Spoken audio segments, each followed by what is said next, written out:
There is never a bad time to cultivate more compassion. Whenever this finds you, or you find it, I promise that it's a particularly good time for this discussion. Whether you're unbalanced from personal relationships, family, elections, pandemics, natural disasters, or unfairness, there is a way to get through it that is exceedingly simple. Aldous Huxley, an English philosopher and writer, said, "It's a little embarrassing that after 45 years of research and study, the best advice I can give people is to be a little kinder to each other." Kindness and compassion are integral parts of most spiritual traditions. We're taught that they're good at an early age. Why do we forget about them in our daily life and deeper searches for meaning? Why are they so important? And how can we put them into practice? As mindful activities have become more and more popular, the emphasis has remained heavily on greater calm and concentration. Coaches and businesses have hijacked mindfulness theory as a resource that offers excellent techniques to help athletes and employees produce more and quiet outside noise. Yet this use of mindfulness is incomplete. While compassion cultivation is part of many mindfulness programs, since the benefits are often less clear and less likely to lead to immediate outcomes, they are often ignored. In my case, even after completing a 10-day silent meditation course that included loving kindness, metta meditation, the most popular and well-studied form of compassion cultivation, I didn't include it in my daily practice. While I felt immediate gains in concentration and calm from the mindfulness exercises I learned in the course, I didn't feel like a more peaceful, less judgmental person, nor did I understand a way to get there. Fortunately, I've begun to realize the importance of cultivating compassion.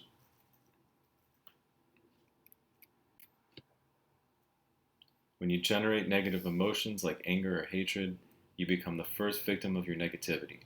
You become miserable, and your misery infects others. The anger doesn't stop cleanly at the intended destination and instead spreads to others. It's a virus, if you will. Fortunately, the opposite is also true. When you direct love, compassion, and goodwill to others, you are the first beneficiary of that positivity. Several decades ago, the Dalai Lama challenged the academic community. You scientists have done a remarkable job mapping the pathologies of the human mind, but you have done little or no work on the positive qualities, like compassion, let alone their potential for cultivation. Contemplative traditions, on the other hand, have developed techniques to train our mind and enhance positive qualities like compassion. So why not use your powerful tools to study the effects of these contemplative practices? Once we have better scientific understanding of the effects of these trainings, we can then offer some of them to the wider world, not as spiritual practices, but as techniques for mental and emotional well-being. Scientists listened. Mindfulness research has grown exponentially. Government and private grants are widely available to study mindfulness, and it has slowly but surely become a part of our institutions. Jon Kabat-Zinn, a key figure in bringing mindfulness to the West, defined mindfulness as awareness that arises through paying attention, on purpose, in the present moment, non-judgmentally. Kabat-Zinn, who earned a PhD in molecular biology from MIT, created the Mindfulness-Based Stress Reduction (MBSR) course, an 8-week course with specific protocols that is allowed for clinical research and scalability. Regardless of where you live, there's probably a MBSR class available for you to take in person, or if not, surely via video conferencing. When we practice mindfulness in a formal, intentional form, it becomes meditation.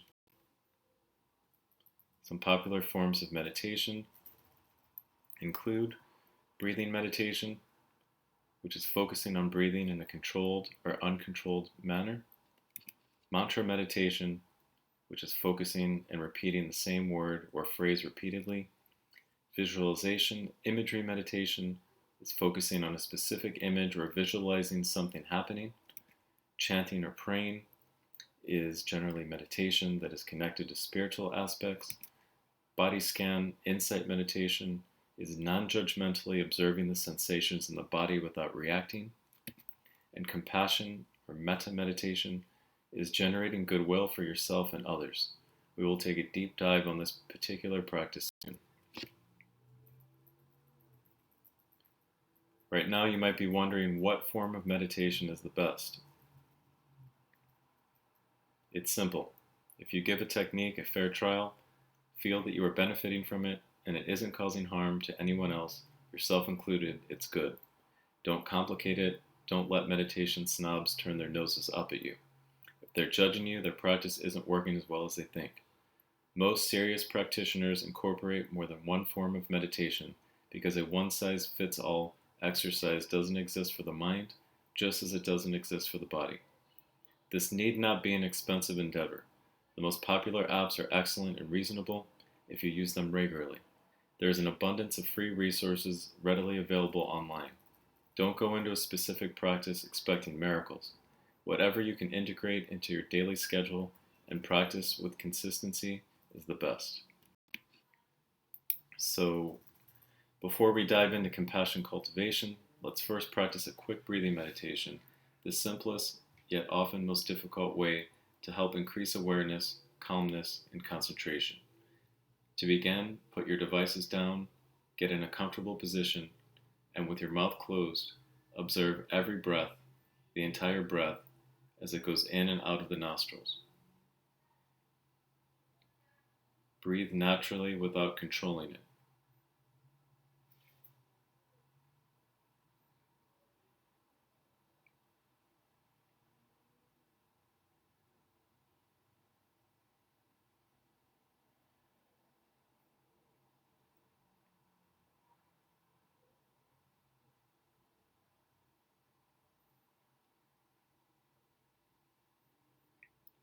When the mind wanders, it will almost immediately calmly observe that it has wandered and bring the attention back to the breath.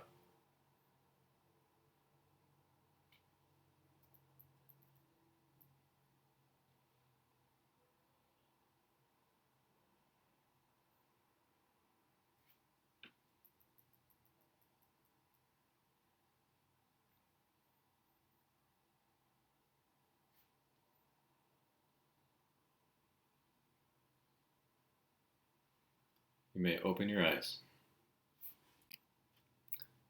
Compassion is a sense of concern that arises when we are confronted with another's suffering and feel motivated to see that suffering relieved.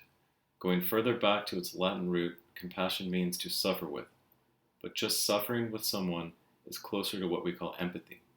Compassion, on the other hand, offers the possibility of responding to suffering with understanding, patience, and kindness rather than fear and repulsion. We open ourselves to the reality of suffering and pursue its alleviation. When compassion occurs, almost immediately we perceive the other's suffering or need, we emotionally connect with that need, and we respond instinctively by wishing to see that situation relieved. Perhaps counterintuitively, compassion makes us more optimistic. Even though it's focused on suffering, the focus is energized with the positive desire to help end the suffering. Compassion can provide a sense of purpose beyond our persistent petty obsessions, lighten our heart and alleviate our stress, make us more patient, give our minds an alternative to anger and other reactive states, and help us understand ourselves and others. It's important to understand the following terms related to compassion. Pity is feeling sorry for someone suffering, but from a position of superiority. You might help them, but it's because you're superior.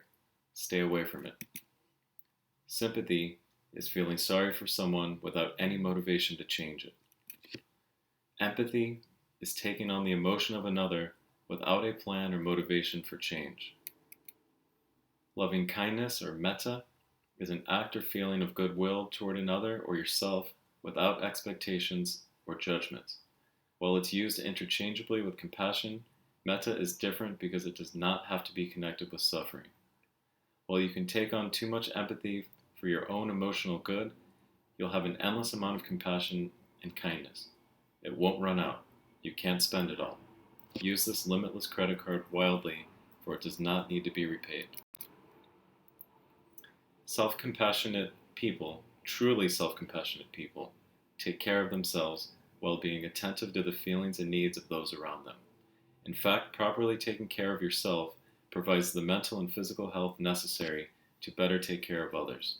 Self-compassion should not be confused with self-centeredness, in that self-centered people are so caught up in their own world that they don't have room for anyone else. Self-compassion also should not be confused with self-pity, in that self-pity creates a narrow, imagined world oblivious to reality that can lead to self-absorption.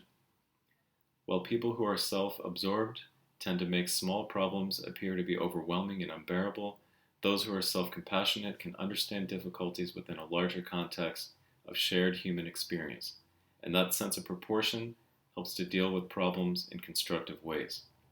Self-compassion is not self-gratification. The most compassionate thing we can do for ourselves may be to not eat the whole bag of Doritos or confuse wanting with needing to buy something we don't need.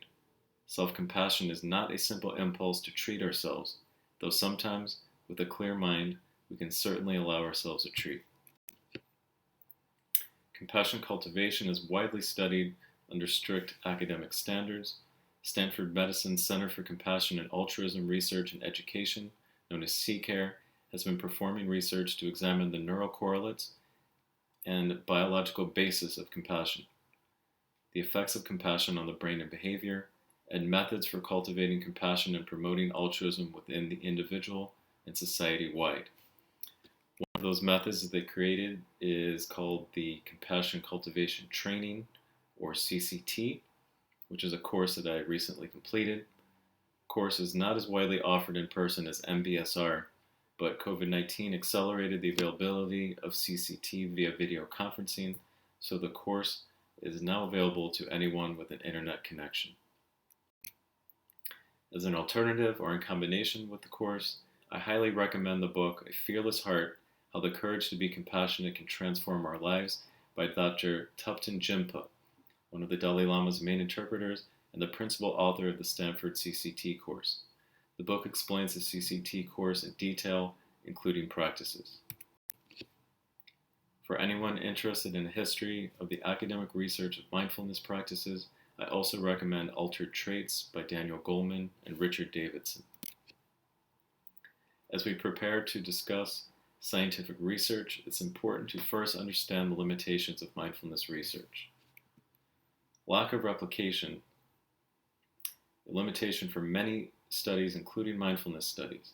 Often it's impossible to replicate a study, and even when it's possible, research incentives favor original work, not duplication. So researchers often will try something new instead of trying to replicate to make the study stronger. Bias and conflict of interest. A lot of the evidence-based research completed by commercialized practices is done by the organization's own researchers.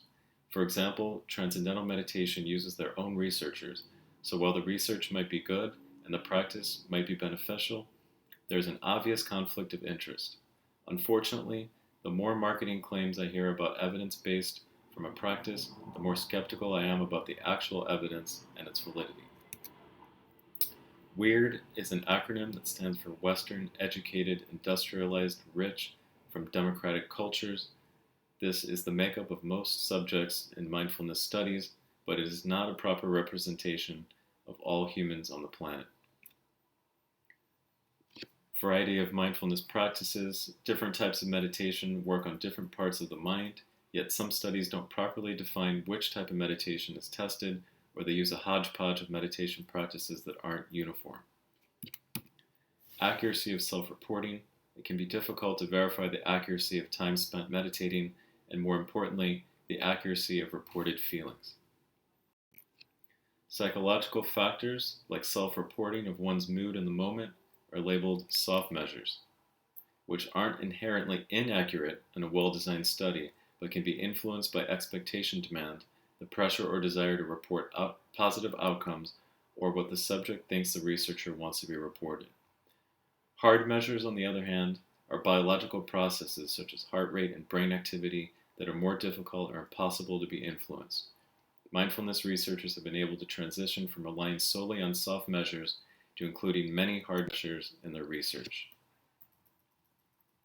Metta, or loving kindness meditation, we use that interchangeably, and we will practice it in a few moments, is the most studied form of compassion meditation.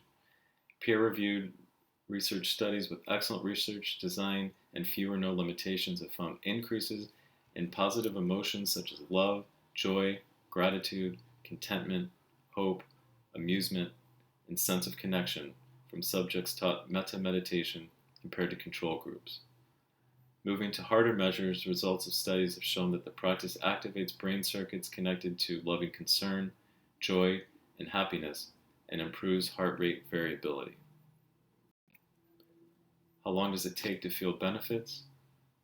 One study with novices learning loving kindness meditation revealed a heightened amygdala reaction to images of pain and suffering. The amygdala is a part of the brain connected to behavior and emotions. Another study found that 7 minutes of loving kindness meditation increased a person's good feelings and sense of social connection, if only temporarily. In a separate study, after approximately 8 hours of metta training, subjects showed strong echoes of brain patterns found in more experienced meditators. What about long-term meditators? Brain scans have shown that they can completely change their neural networks.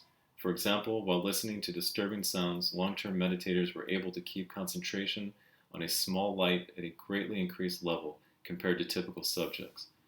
Even typical subjects who were offered a reward to keep focus on the light could not keep that focus at near the level of experienced meditators who were offered no reward.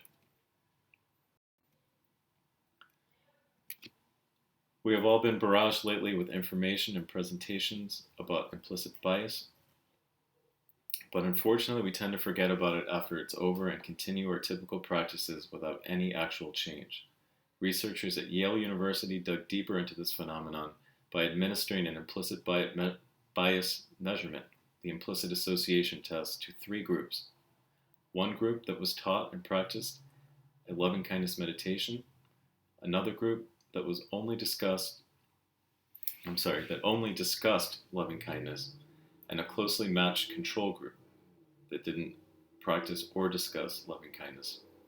The only group that showed a decrease in implicit bias against stigmatized groups was a group that practiced. Just talking about loving kindness created no lasting effect. You must practice something. So now we will discuss the metta meditation before we practice it. I understand that based on the findings presented to you, you might expect some sort of miracle hypnosis or complicated mental magic, but the practices are quite simple. To practice metta meditation, you follow a specific sequence of inner dialogue to generate goodwill for yourself and others. Remember that you are wishing peace for someone without expectation of anything in return and without consideration of merit. You can use any combination of positive phrases such as peace, happiness, joy, etc., and the list of recipients can be as long as you want. To keep it simple this time, when we start practicing, and I'll tell you when we start, we'll stick with 2 phrases. May I be peaceful, may I be free from suffering. Start with yourself. This practice is about sharing your peace, so if you don't have any, you will have none to share. Generate peace for yourself, whether you deserve it or not. You might just be a terrible person, although if you think it, chances are you're not. But that's a separate discussion. In this case, it doesn't matter. Next, you consider a benevolent being in your life, someone who is consistently and relentlessly kind to you. If no human fits the bill, consider a canine. I use my dog Louie. Next, choose someone close to you, such as a child, parent, sibling, or friend. Then you continue to a random person that you see on a regular basis without interaction. If you choose the same person daily for a week or 2, you might be surprised about the way you feel the next time you see them. You follow that step by choosing someone you don't like at all. This is the most difficult yet rewarding step. Remember again, you are the first recipient of your goodwill. And you finish by wishing peace and free from suffering to all beings. So let's practice. Put down your device, Close your eyes or gaze down and observe your breath coming in and out of your nostrils for just a few seconds.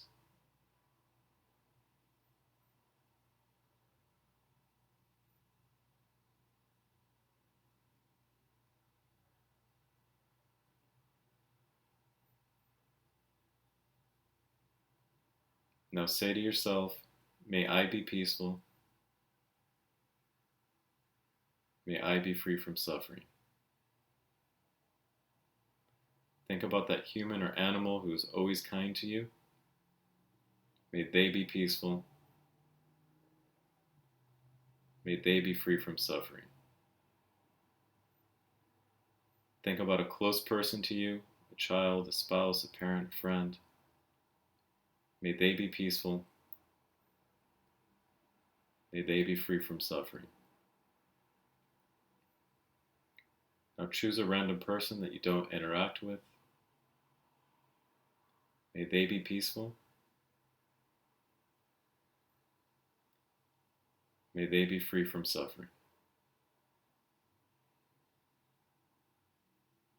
Think about someone you despise, someone who makes your blood boil.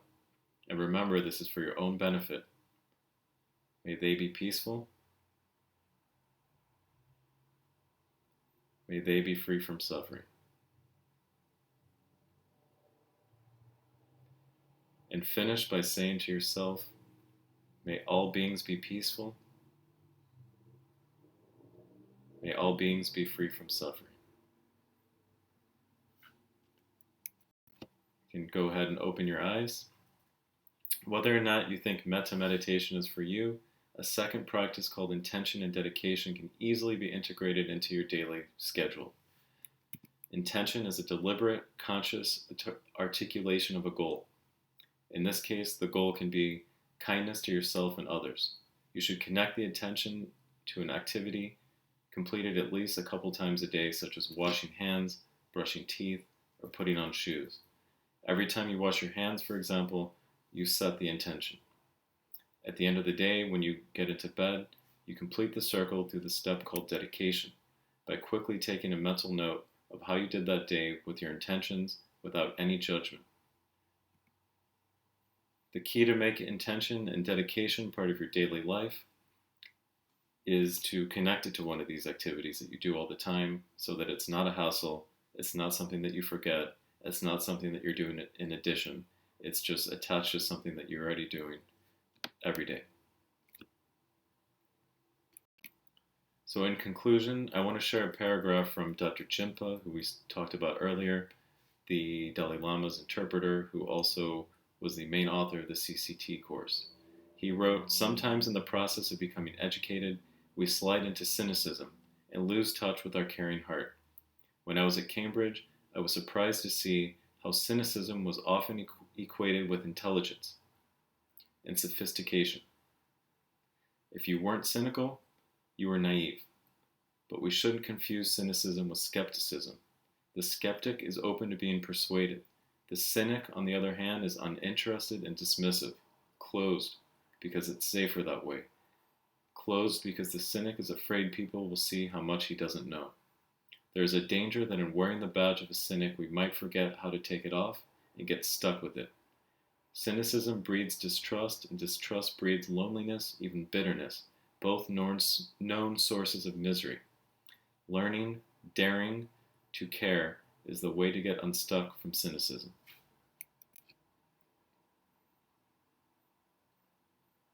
And since you probably recognize this guy and think he had a good head on his shoulders, please listen to what he wrote. "A human being is part of the whole, called by us universe, a part limited in time and space. He experiences himself, his thoughts and feelings as something separate from the rest, a kind of optical delusion of his consciousness. This delusion is a kind of prison for us, restricting us to our personal desires and to affection for a few persons nearest to us. Our task must be to free ourselves from this prison by widening our circle of compassion to embrace all living creatures and the whole nature in its beauty. Nobody is able to achieve this completely, but striving for such achievement is in itself a part of the liberation and a foundation for inner security. You probably just shook your head in agreement, but remember that Einstein said all living creatures, not just the ones you agree with.